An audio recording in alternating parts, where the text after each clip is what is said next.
낮은 자세로 바라보며 집중 타격합니다. 뉴스 로우킥.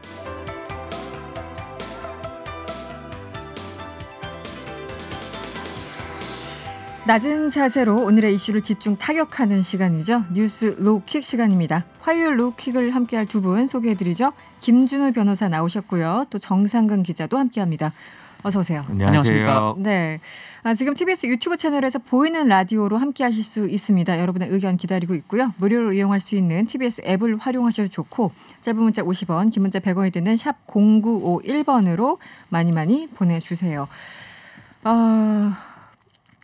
선거 얘기를 먼저 해야 되겠죠? 네, 선거 네, 얘기. 네.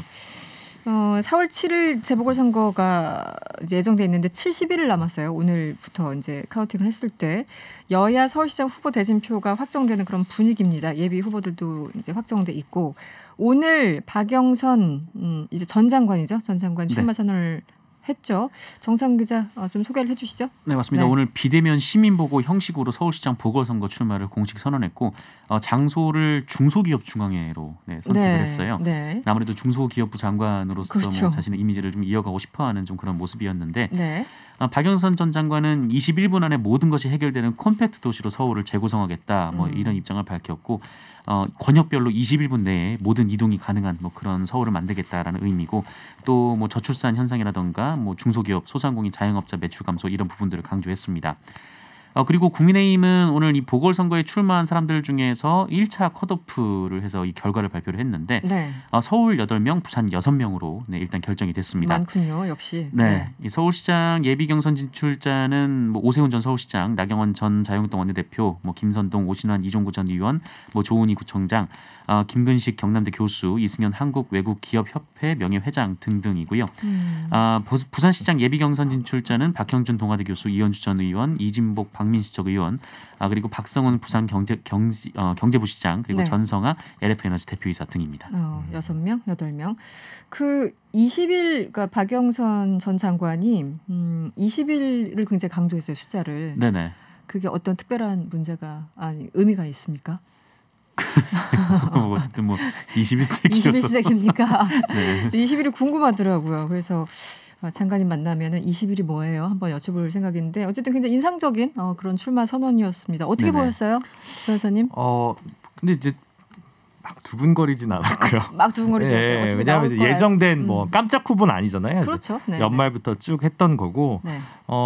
이제 그냥 좀 그 박주민 의원이 불출마 선언했잖아요. 네네. 그래서 조금 이제 국민의힘 같은 경우 어쨌든 이제 오늘 공천에서 떨어진 예비 심사에서 떨어진 뭐 박준희 전 송파구청장이라든가 뭐 조대원 전 고양 뭐 위원장이라든가 이런 사람들 네네. 있잖아요. 네. 그래서 보면 민주당이 조금 한두 명 정도 좀 더 많아서 경선 분위기가 좀 더 활성화되는 게 민주당 입장에서는 좀 더 좋지 않았을까. 흥행면에서는 그렇죠. 네, 상대적으로 그런 부분이 민주당들을 지지하시는 시민들 분께서는 좀 아쉬웠겠다라는 생각이 좀 들기는 하더라고요. 네. 그렇군요.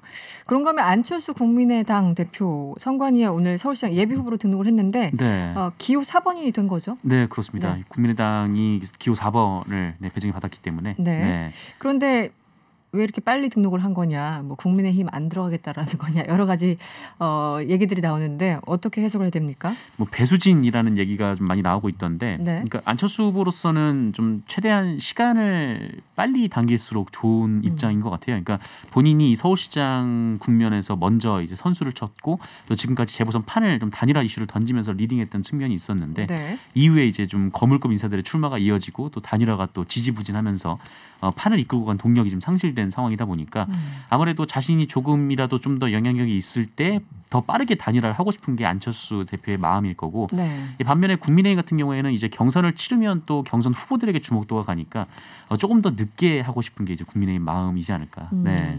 기본적으로 3당 후보 같은 경우는 이제 뒤로 갈수록 약간 양당 체제의 표가 이제 흩어지는 경우가 있기 때문에 네네. 최대한 자신이 확보한 지지율의 표를 좀 결집력을 더하려고 하는 노력이 있을 거거든요. 정말 거슬러 올라가서 20세기로 올라가도 네. 그때 무소속의 박찬종 후보가 여론조사에서는 굉장히 지지율이 높았는데 결국은 3등을 했지 않습니까? 네네. 그런 것들을 비추어 보면 조금 더 강고한 자기 의지, 그래서 이제 강력하게 선거운동을 해서 최소한 현재의 지지율을 계속 좀 유지하고 있는 태세를 보여줘야 국민의힘과의 협상 국면에서도 좀 우위를 점할 수 있지 않나 이런 계산이 선 거라고 보입니다. 김종인 비상대책위원장은 들어와서 같이 경선을 하자라는 입장이었고 안 들어올 네. 거면 일단 우리끼리 할 거야 이렇게 얘기를 하면서 굉장히 안철수 대표와 그 김종인 비대위원장과 뭔가 약간 신경전이 계속 있었고 결국은 이제 여러 가지 논의 중에 최근에 안철수 대표가 인터뷰한 걸 보니까 3월에 하면 좀 늦고 2월 안에는 후보를 단일화해야 된다 뭐 이런 취지로 얘기를 했던 것 같아요. 지금 김종인 비대위원장 이것도 전략인가요? 굉장히 여유 있어 보이는 전략 뭐 어떤 걸까요? 그렇죠. 단일화를 뭐, 완전히 닫았다고 하기는 어렵잖아요. 전략상. 뭐 국민의힘에서 네. 단일화 안 하겠다라고 얘기를 할 수는 없는 상황이고 그렇죠, 왜냐하면 뭐 지금. 문재인 네. 정부의 실정을 심판하겠다라고 네. 나선 상황이기 때문에 또 이제 뭐 국민의힘 입장에서는 뭐 자신들을 위주로 하는 판이 좀 더 커져야 이 선거에서 좀 유리한 측면이 있는 거죠. 근데 다만 아까 말씀드렸듯이 국민의힘 같은 경우에는 뭐 일단 경선을 치러야 또 이 경선 후보들에게 스포트라이트가 가기 때문에 네. 조금이라도 늦게 치르는 게 더 이제 효과적인 방식인 것 같고. 근데 뭐랄까요? 하여튼 단일화라고 하면 지금까지 단일화가 성공된 사례를 보면 좀 전국적인 규모의 선거가 있을 때 단일화가 주로 이루어졌던 것 네네. 같거든요. 뭐 총선이라든지 이제 지방선거 같은 경우에 이제 좀 이게 서로 주고받은 부분이 있을 때 단일화가 이루어졌던 것 같은데 네. 이번 선거 같은 경우는 뭐 all 아니면 뭐 nothing 뭐 이런 선거여가지고 하나의 자리를 놓고 양측에서 누구 하나가 이제 포기할 마음이 있어야 되는데 아직까지는 좀 양측에서 그런 마음은 없어 보이는 상황입니다. 김종인 위원장 입장에서는 뭐 무소속이랄까 바깥에 있는 금태섭 전 의원이라든가 네네. 아니면 뭐 시대전환 조정훈 의원이라든가 뭐 여러 또 네네. 넓게 좀 쳐서 이렇게 그 여러 가지 뭐랄까 메뉴를 확보해 놓은 상황에서 본선에 임하고 싶은 전략이 좀 있을 것 같다는 생각이 많이 들고요. 다만 이제 두 당의 셈법이 좀 다를 것 같긴 합니다. 이제 네. 국민의힘과 국민의당이 단일화했을 때 안철수 후보로 단일화했을 때 표의 결집성, 그 다음에 이제 국민의힘 후보로 단일화를 했을 때 국민의당 혹은 안철수 지지자 표가 얼마나 흡수될 수 있을까, 이 부분이 사실은 좀 여전히 미지수인 부분이 있거든요. 이제 많이 교집합도 있지만 꽤나 여집합도 있고 그래서 네. 어떤 방식으로 이제 그게 흡수되는 게 이제 안철수 의원 대표 입장에서는 자신을 지지하는 표들 중에서 이 후보가 국민의 힘을 찍으라고 하면 잘 찍지 않을 것이다. 그렇기 때문에 본인이 후보가 됐을 때 가장 화학적 결합이 유일하게 가능한 수다. 이제 이거를 계속 논증하려고 들 거라고 생각이 들고요. 그 부분에서 양자의 고민과 주장이 엇갈리는 부분이 앞으로 향후 뭐 관전 포인트 이게 되지 않을까 싶습니다. 지금 이제 안철수 대표 입장에서는 그 중도 외연 확장 뭐 이런 전략에서 내가 경쟁력이 있어라는 거고, 지금 국민의힘에서는 지금 지지율도 보면은 안철수 후보에 대해서 지지율은 좀 허수다. 왜냐하면 국민의힘 그 지지층들이 지금 일단은 거기 가시화됐기 때문에 거기를 찍고 있지. 만약에 국민의힘에서 확실하게 후보가 쓰면 다시 우리한테 올 거야라면서 이제 약간 폄훼하는 그런 상황이잖아요. 어떻게 보십니까? 그렇죠. 그러니까 안철수 대표가 얘기했던 방식이 통하지 않는 이유는 안철수 대표는 한 명인데 국민의힘 주자들은 여럿이잖아요. 근데 네네. 같이 묶어놓고 경선을 하면 아무래도 이제 안철수 대표한테 유리한 방식이 될 수밖에 없으니까 뭐 그래서 안 되는 것 같고. 근데 뭐 어쨌든 뭐 서울시장 선거가 뭐 이제 한 두세 달 정도 앞으로 다가왔는데 70일을 남았다고 네, 하네요. 70일 정도밖에 안 남았는데 네. 네, 뭐 단일화 얘기는 앞으로 계속 뭐 나올 것 같고, 근데 뭐 잘 뭐 이루어지진 않는 좀 그런 상황이 좀 이어지지 않을까. 네. 어쨌든 그 더불어민주당 김진표 의원은 조금 전 인터뷰에서 단일화가 될 것을 예상하고 감안하고 선거 준비를 하겠다 이렇게 얘기를 했으니까 한번 조금 더 지켜보도록 하죠. 그리고 다음 이슈는 어제 하루 종일 거의 네. 뭐 모든 언론을 도배했죠. 정의당 시즌2 포부를 밝혔던 김종철 대표 성추행으로 불명예 퇴진을 했습니다. 지금 긴급 회의도 계속 열고 있고요. 또 이번 4월 선거에서 후보를 내지 않겠다 이런 논의까지 좀 진전되는 것 같은데 내부 분위기가 어떻습니까? 상당히 좋지 않죠. 네네. 네, 뭐 지도부 총사퇴하라 뭐 이런 얘기도 뭐 네. 나오고 있고, 또 말씀하신 대로 4월 재보궐선거 불출마 얘기도 나오고 있고, 뭐 대표단 회의에서도 뭐 재창당, 뭐 보궐선거 불출마 이런저런 얘기들이 나오고는 있다라고는 하는데 네. 뭐 어떤 결론이 나오고는 있지는 않은 그런 상황인 것 같고요. 다만 이제 무공천 가능성은 좀 열려 있는 상황인 것 같습니다. 그러니까 무공천, 강은미 원내대표가 그 의총 직후에 좀 네. 기자들과 만난 자리에서 이 재보선 무공천 관련 논의가 진행이 됐고, 또 이제 부산시당, 뭐 서울시당의 의견을 수렴하고 있는 상황이다. 뭐 이런 말을 했고요. 사실 뭐 그동안 이제 그 재보궐 규칙 사유가 이 더불어민주당의 좀 성 문제 관련된 것에 있다라고 주장을 해왔었기 때문에 뭐 아무 일 없었던 듯이 좀 후보를 공천하기에는 좀 어렵게 된 상황 아닌가. 네. 정의당의 네. 경우에 가장 중요한 의사결정 기구가 이제 전국위원회라는 회의 체계거든요. 네. 그래서 아마 원래 이제 일요일 날 열렸었는데 다시 아마 이번 주 중으로 열리면서 그때 이제 그러니까 대표단이나 뭐 이런 데서 이제 바로 결정할 수 있는 사항들은 아닐 거여서 네. 아마 전국위원회를 다시 소집을 해서 관련 의사 결정을 하지 않을까 싶습니다. 지금 피해자인 장혜영 의원은 고소를 하지 않겠다라고 밝혔는데 오늘 뭐 그 뉴스 보니까 시민단체로부터 김종철 전 대표가 고발당했습니다. 이런 경우는 어떻게 되는 건가요? 활빈단이란 이름의 어떤 단체에서 영등포서에다가 이제 고발을 했다는 거고 이제 영등포서에서는 그 여성청소년과 서울시 경찰청으로 이제 이첩을 했다고 알려져 있는데요. 이제 기본적으로 그 성폭력 범죄 같은 경우에는 이제 꽤 오래전 2012년인가요? 그때 이제 친고죄 규정이 네. 이제 폐지가 폐지됐죠. 대대적으로 네. 되면서 특별히 피해자의 고소가 없더라도 수사를 할 수 있고 처벌을 받을 수 있습니다. 근데 이제 이 사안 같은 경우는 사실은 그 뭐랄까요? 그러니까 유형으로 치면 가장 현재까지 알려진 바에 의하면 뭐 그게 아주 본질적이진 않을 수 있습니다만 이렇게 그 가장 뭐랄까 낮은 수준의 성범죄 유형에 포섭될 네네. 개연성이 상당히 높아 보이고 네네. 법적으로 봤을 때. 네, 네네. 그리고 이제 뭐 반의사 불벌죄는 아니지만 피해자가 형사처벌을 원하지 않는 점 그리고 네. 만약에 또 피해자가 경찰 출석에 불응해서 달리 이제 뭐 진술을 하지 않을 경우에 실제로 뭐 수사가 그냥 종결될 수도 있는 그렇군요. 가능성을 이제 배제할 수는 없다고 볼 것입니다. 근데 사실 이런 문제에 있어서는 그러니까 피해자가 이제 형사처벌하지 않겠다는 거를 공개적으로 밝혔고 그랬죠. 네, 그리고 또 장의원이. 가해자의 반성이 이미 동반되어 있고 네. 정당 차원에서 공당적 차원의 뭐 자정 능력을 보여주고 있는 상황에서 굳이 이거를 별도로 이렇게 고발하는 행태가 적절했을까? 이게 과연 성폭력 문제에 대해서 올바른 해결을 위한 올바른 경로일까? 그런 부분에서는 좀 고발하신 분들의 뭐랄까요? 행위에 대해서는 조금 아쉬움이 네. 있습니다. 네, 네. 고발 뭐 자주 하는 단체죠. 네. 언론에 많이 나오는 단체고 정의당은 지금까지 성추행의 어떤 구체적인 피해 사실이나 음주 여부를 밝히지는 않았습니다. 뭐 성추행 구체적인 피해 사실 자체가 피해자 입장에서 보면 이것도 뭐 공개되지 않길 원할 수도 있는데 음주 여부까지 밝히지 않은 상황.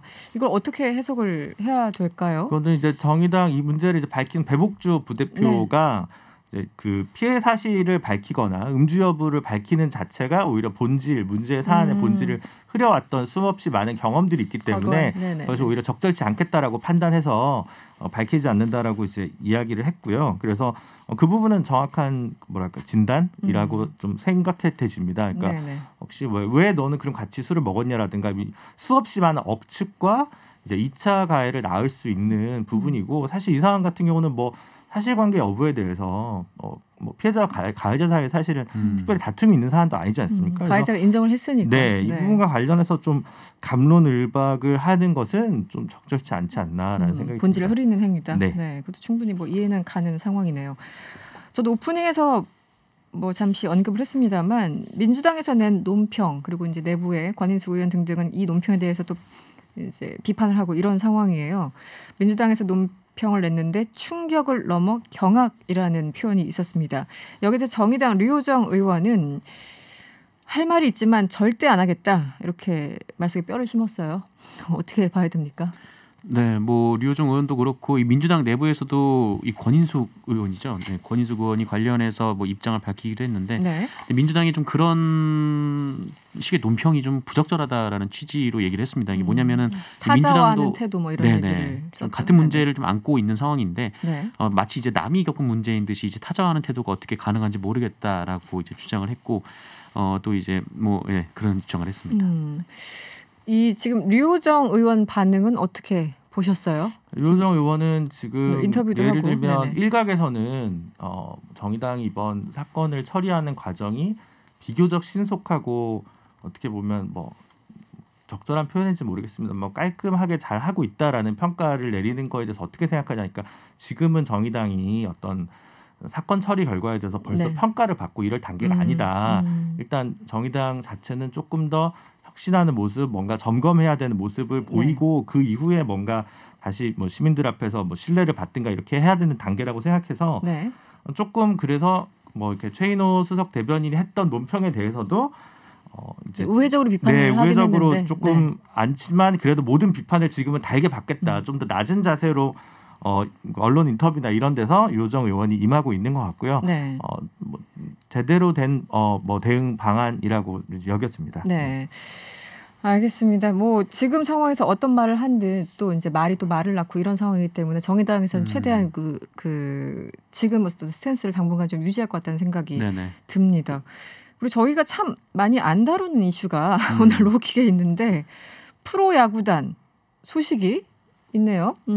신세계그룹이 프로야구단 SK 와이번스를 인수했다고 하는데요. 정상근 기자 전해주시죠. 네. 뭐 한 달 전부터 관련해서 SK 측하고 이 신세계 그룹 측하고 뭐 얘기가 오갔다고 하고 그리고 오늘 이제 양해각서를 체결을 한 거죠. 네. 인수 가격이 1,352억 원인데 주식이 1,000억 원, 그다음에 이제 뭐 야구 연습장 같은 뭐 토지 건물이 352억 원 정도이고 네. 본 계약은 다음 달 23일에 이제 체결을 하기로 했다고 합니다. 네. 이 갑작스러운 인수 소식, 뭐 구단과 선수들, 뭐 시민들 반응 다 궁금합니다. 두루두루 어떤가요? 뭐 네네. 일단 시민들 반응? 네. 네, 뭐 구단 관계자들은 좀 놀란 모양이에요. 뭐 관련해서 얘기를 잘 못 들었다라는 얘기가 그래요? 좀 나오고 있고 또 혼란스러워하고 있다. 뭐 이런 입장이고 뭐 야구 팬들은 뭐 정용진 부회장 뭐 SNS로 가가지고 좀 이마트 와이버스만은 참아달라 뭐 이렇게 유자 글을 남기고 있는 뭐 그런 상황이라고 합니다. 지금 문자가 왔는데요. 6111번님 저희 문자 자주 주시죠. 그러면 팀 이름이 신세계 와이번스가 되나요? 이마트 트레이더스가 되나요? 어떻게 되는 거예요? 그 트레이더스는 특정 마트의 이름이기 때문에 그렇게는 안 하죠. 그렇게는 안 하겠죠. 된다. 네. 아마 와이번스라는 이름을 계속 유지하지 않을까. 왜냐면은 뭐 와이번스. 저도 이제 인천에 살고 있고 네. SK 경기를 예전 종종 이제 그렇군요. 보았던 네. 팬이긴 한데 어쨌든 와이번스라는 이름으로 이제 한국 시리즈 우승도 하고 했으니까 이 이름을 바꾼다면 좀 아쉽겠죠. 네. 근데 좀 이렇게 그러니까 이런 좀 별개 얘기인데 네네네. 신세계가 예전에 이제 뭐 여자 농구단 해체를 하고 이제 그러고 나서 갑자기 훨씬 더 돈이 많이 드는 네. 야구단을 사는 거. 네. SK가 사실은 이제 이거 쌍방울 레이더스를 실질적으로 이제 인수했던 거잖아요. 근데 그 전에 IMF 직후라고 해서 여자 배구단이랑 여자 농구단을 다 해체했었거든요. 그래서 상대적으로 이제 비인기 종목은 이제 해체하고 네. 인기 종목에는 돈을 아끼지 않고 사실은 이제 경영상 어떻게 보면 더 적자폭이 클 수 있는 재무적으로는 네네. 그럴 수 있는 회사라는 이유로 이제 회사가 어렵다는 이유로 이제 비인기 종목은 다 정리하고 인기 종목에 다시 이게 퍼붓는 이 생리 이런 것들이 가끔은 그냥 범 스포츠 팬으로 보면 네. 차라리 이런 대기업들이 그 좀 프로가 좀 어렵거나 세미 프로 수준에 있는 팀들을 계속 운영해 주는 게 좀 더 어떻게 보면 좀 더 지원해주면. 사회공헌 프로그램일 텐데 네. 그건보다는 이제 이렇게 야구단에 뛰어드는 게 저는 꼭 이게 뭐 사회공헌적 가치가 있나 뭐 이런 좀 물음표가 사실은 좀 찍히는 부분이 있습니다. 근데 정영준 부회장은 특별히 야구를 사랑하시는 건가요? 어떻게 되는 거죠? 글쎄요, 뭐 그런 네. 얘기는 모르겠고, 근데 어쨌든 뭐 그런 생각은 있는 것 같아요. 그러니까 지금 사실 쇼핑몰들이 잘 안 되잖아요. 네. 오프라인 쇼핑몰이 잘 안 되고, 네. 뭐 마트도 뭐 여기저기 적자다라고 하는데, 네. 그 정영진 회장이 예전에 이런 말 한 적이 있었거든요. 그러니까 앞으로 이제 유통업체의 경쟁 상대는 이제 야구장이 될 것이다. 뭐 이런 얘기를 했어요. 뭐 그만큼 네. 그냥 가서 쇼핑만 하기에는 네. 지금 워낙 온라인 쇼핑이 뭐 대세기 대세죠. 때문에 네, 요즘은. 그걸 따라갈 수는 없고 이제 앞으로는 거기서 이제 쇼핑몰에 가서 즐기는 방식으로 좀 이루어지지 않을까 뭐 그런 얘기 차원에서 한 것 같은데 뭐 아무래도 그 야구단을 운영을 하면서 뭐 야구단과 이제 유통을 좀 결합시키는 좀 그런 이른바 이제 마케팅을 하지 않을까. 전략으로. 네. 그나저나 1,352억 원 정도가 됐는데 인수 금액이 저는 감이 안 잡히는데 네. 이게 헐값인 건가요? 네. 적정 가격은 어느 정도인가요? 글쎄요. 한국에서 헐값 논란이라고 프로구단의 이제 해서. 가치라는 게 사실 뭐 이렇게 저렇게 매기기가 되게 어려워요. 예전에는 이제 그 기존의 대기업들이 이거를 카르텔로 갖고 있어서 인입하는 데가 엄청나게 많은 텃세를 부렸습니다. 그래서 현대가 예전에 실험 야구단 피닉스를 따로 해체했다가 결국 네. 유니콘스로 오는 것 과정까지도 엄청 그 뭐랄까 풍찬 노숙을 해왔거든요. 네. 그런 거 보면 이제 어느 정도 입성료에 대한 가치 이런 것들이 좀 있는 것 같고요. 사실 재무적으로야 무조건 적자인 회사인데 사실 뭐라고 그렇게 얘기하기는 어려운데 이게 아무 때나 매물이 나오지 않고 네, 네, 그리고 네. 이제 아무렇게나 창단할 수 없기 때문에 그에 가지는 어떤 그 독점적 지위에 대한 대가 그런 정도인 것 같고 보이지 않는 가치에 대해서. 네, 2천억 얘기까지 나왔다가 1,300억 정도에 샀으면 사실 뭐 이렇게 그렇게 비싸게 산 것 같지 않고 요즘 또 아파트 가격이 많이 올라서 네. 뭐 강남 아파트 100채면 사는 거냐 뭐 이런 이제 농담도 이제 나오고 있는 것 같습니다. 알겠습니다. 6188번님 복구로 다시 쌍방울 갑시다. 이런 의견 함께 주셨습니다. 지금까지 정상근 기자 그리고 김준호 변호사였습니다. 오늘 고맙습니다. 고맙습니다. 감사합니다.